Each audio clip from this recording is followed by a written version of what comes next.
Well, the news out of Philadelphia, it just keeps getting better, as one of the Birds' star players is reportedly way ahead of his rehab. But what does this actually mean for Rookie Jihaad Campbell and his plans for next week's OTAs? And the surprising player planning to step up in the meantime? Thomas Mott, this is the Thomas Mott Show.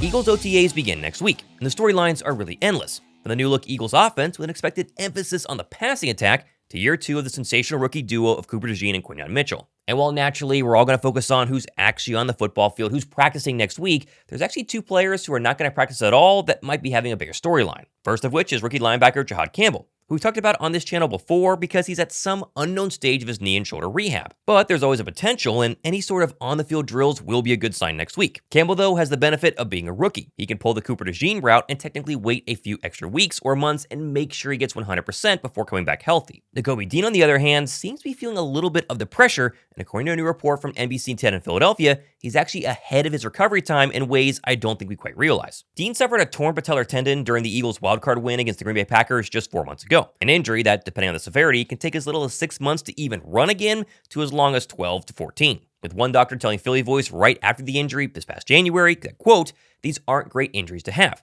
ACLs, torn Achilles, people come back from those and do well. Patellar tendon are not as common and have been a career ender for certain people. Not saying people don't come back. Former Bears tight end Jimmy Graham had one and he came back. Sometimes people see a change in their function, their speed, their cutting, and jumping ability. It's the nature of the injury." I think most of us Eagle fans have written off Dean as saying he might be back for week 1, but maybe more towards the middle of the actual season, just doing the actual math of January injury, 6 months later, 8 months later, 12 months later. And yet the update from Nakobe Dean the past couple of weeks, the hints he's been dropping, he is definitely ahead of schedule, and he's looking pretty darn good. For instance, fans a couple of days ago noticed Dean not in a brace at all during the Eagles Autism Foundation's annual bike race, which we can confirm right here. If you freeze this frame in the video, that's Nakobe Dean, and yes, it's true, no brace. But then yesterday, on the Birds' most recent Twitter video, the guys did a team bonding exercise, playing a bunch of basketball, having some fun, and Dean, once again, short video, appears to not be wearing a brace and even jumped around in excitement on that knee after hitting a backwards half-court shot. Now, those, of course, are 2 very minor instances, but the real update came just 2 days ago when NBC 10 in Philadelphia did a full story on Dean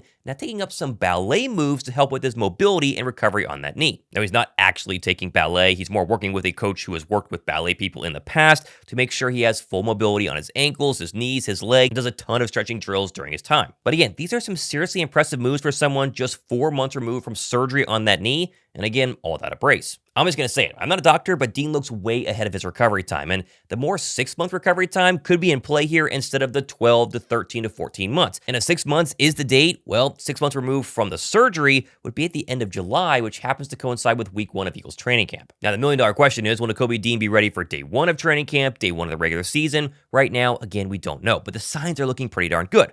Philadelphia themselves better hope he returns sooner rather than later. Because right now, besides Zach Bond, the Birds' healthy linebacker room includes rookie Smile Munden, who I like a lot, but again, rookie, and second-year player Jeremiah Trotter Jr. Personally, I bet Trotter is going to be the starter not only next week at OTAs alongside Bond, but likely the early parts of camp and maybe even week 1. We'll see. But if that's the case or not, there are a lot of people who will assume Jeremiah Trotter Jr. starting is going to be the weak point on the Birds' defense.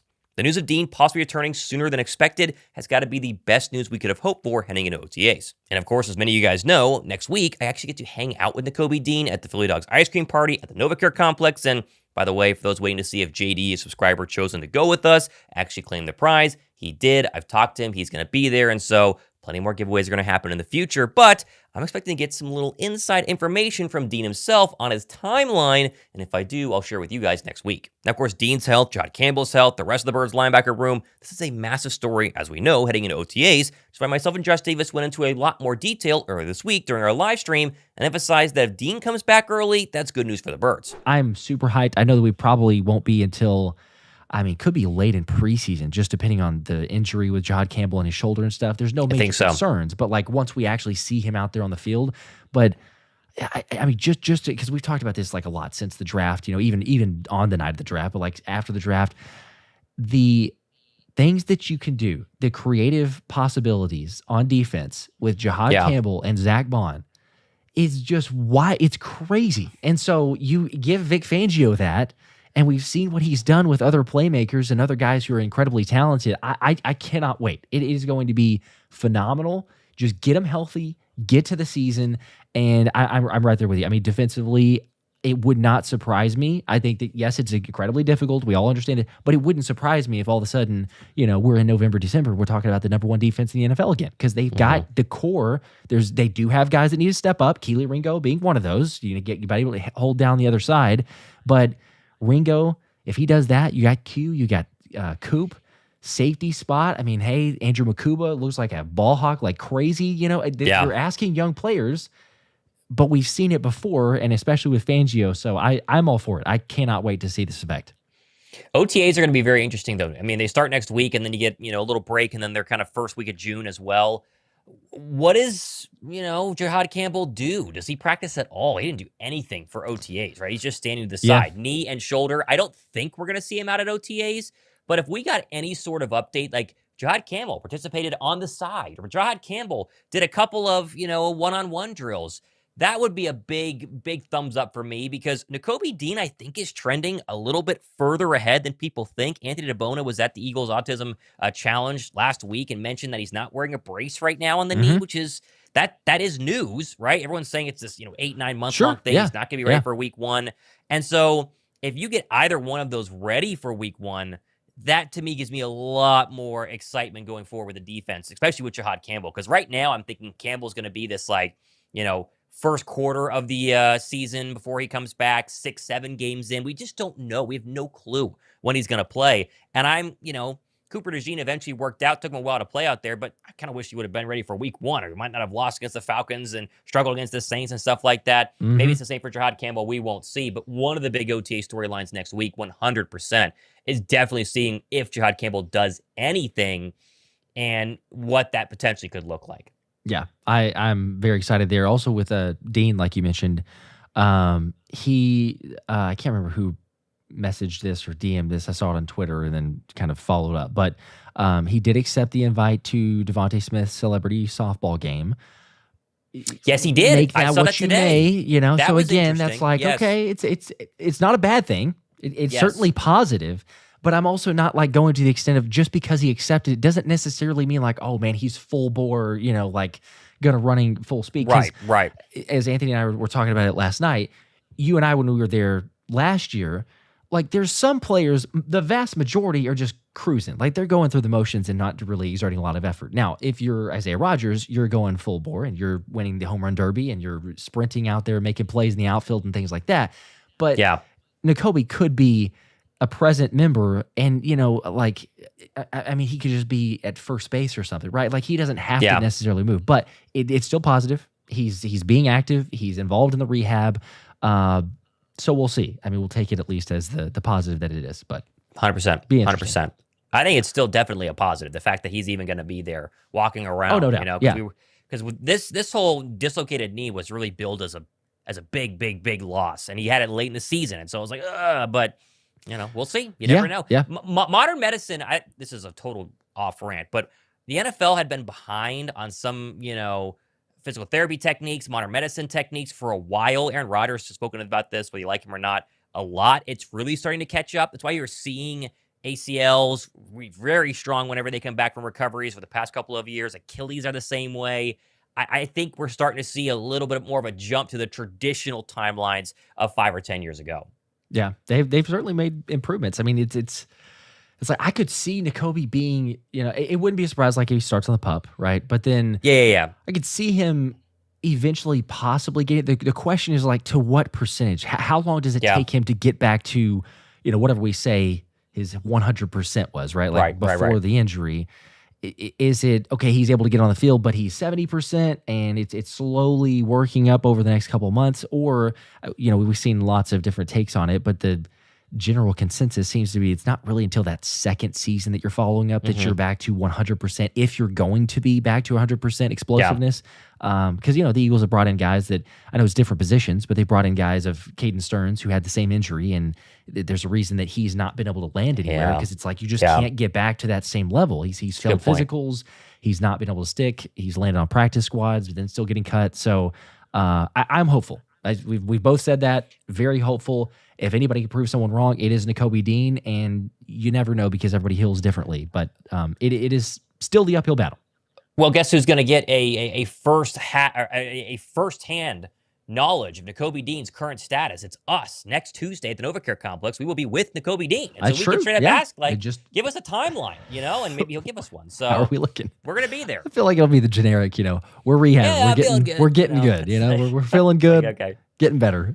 Good as in like September or like December or how good you feeling? Make the ice cream social real awkward. Just like these pointed questions. Like, no, you're not How's getting out your of this. We're just on a scale of 1 to 10. You're right. Percentage wise, how close are you getting back? Yeah, I'm sure he'd appreciate that.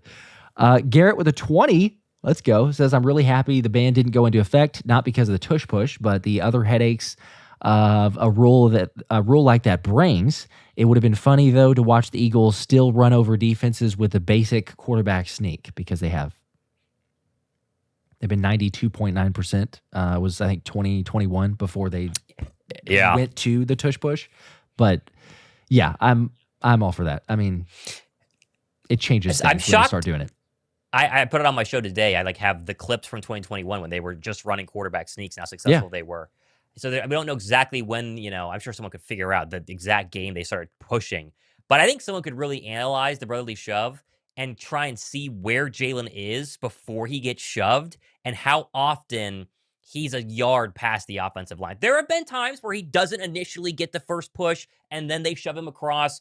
So maybe it goes from 94%, whatever it is, to 87%, which is still really strong. But most of the time, Jordan Mailata, Landon Dickerson, and Cam Jurgens or Jason Kelsey have created enough room just by their sure power to get Jalen Hurts, the yard that he needs in these situations. So it wouldn't have mattered. It really wouldn't have. It's so funny. No, it wouldn't. Because, like you say, it's a cheat code regardless because of who Jalen is and the fact that they can.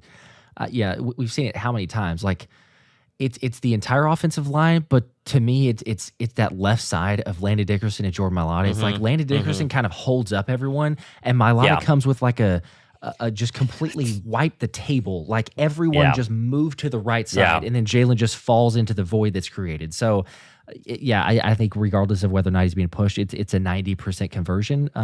But I think it's just like the physicality of football. It's a slippery slope. I had Dean Blandino on a month or two ago and asked him the same question. He's like, he's against, the thing is he's against the tush push. He doesn't think that it should be there, but it's more so for the optics of it and the play itself, and is it fair for the offense versus the defense, all the other stuff.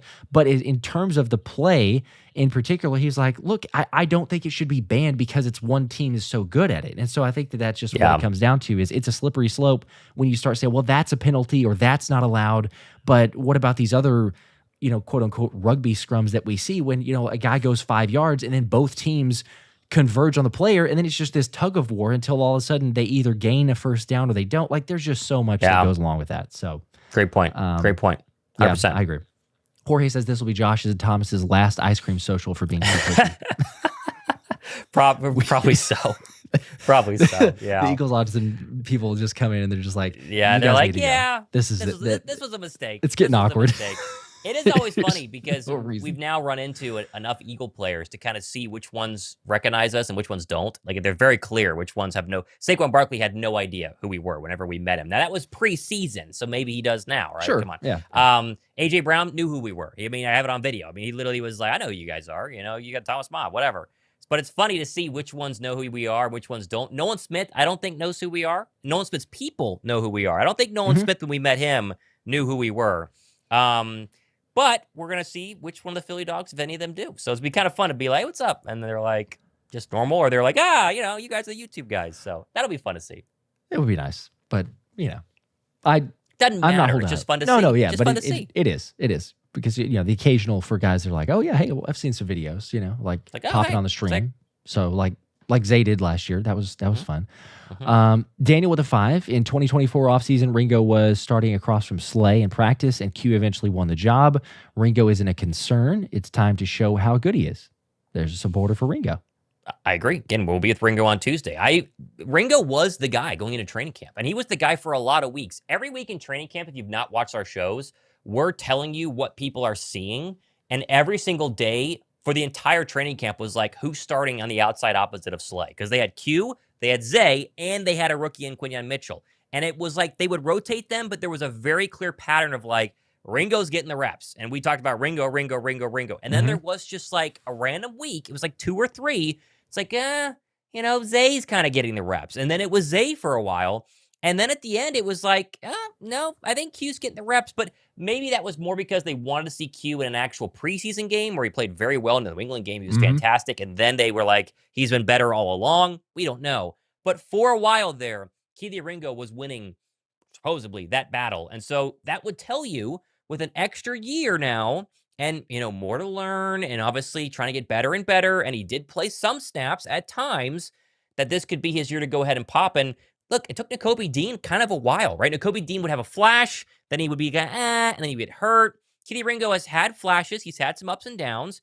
But if he can have a Nakobe Dean-esque season like Nakobe did last year, where he was basically a Pro Bowler, he played that well, goodness gracious. He has all this, the tools, the size, the speed. He has everything you'd want in an elite cornerback. Now, again, we got plenty more stuff happening the next couple of days and weeks. I'll do a show on Monday, travel to Philadelphia on Tuesday, back Wednesday for more shows. Make sure to go ahead and subscribe. OTAs are next week. You're going to want to have all the latest information, so hit that notification bell. Drop a like below. Thomas Mott, this has been the Thomas Mott Show.